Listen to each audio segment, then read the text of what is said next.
Давай.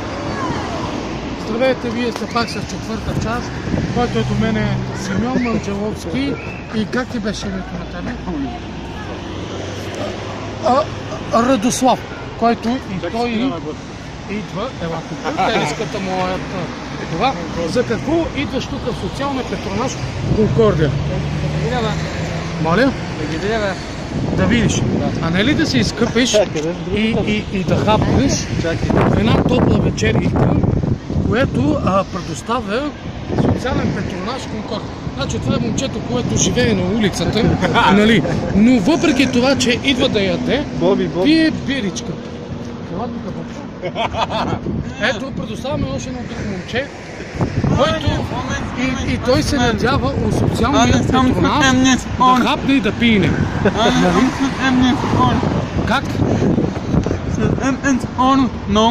Не, ние не сме съдебен спор. Ние сме нашата фейсбук страница valerio.bg. Кажи нещо за този социален патронаж.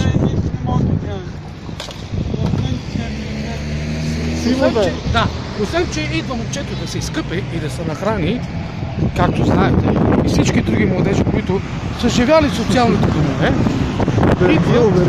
и живеят на улицата. Сега ние ще ви предоставяме пак едно момче, което не че само живял по домовете, но живял и по затворите. Това момче се казва Вергил. Заповядай, моето момче. Това си момче. Просто маймуна, брато, не очаквах да видим. Винаги се надявам репортера да го атакуват. Това е момченце, което не че само живяло по домове и по това, живял и по други институции, както наречени затвори. Така, той за какво идва тук? Наречена къщата на Big Brother, бе, братле. Така, за какво идвате тук в патронажа Конкордия? Да търси печета. Да си търси печета.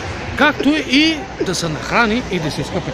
Както и това за момченце. Ето виждаш, хората са на улицата и пият биричка. Ето това. Те са алкохолици. Най-големия алкохолик го каза. Прекратявай. Най-големия. Това е. Ще се включим след половин час. А ви очаквайте ни, като ние ще влеземе в тази сграда.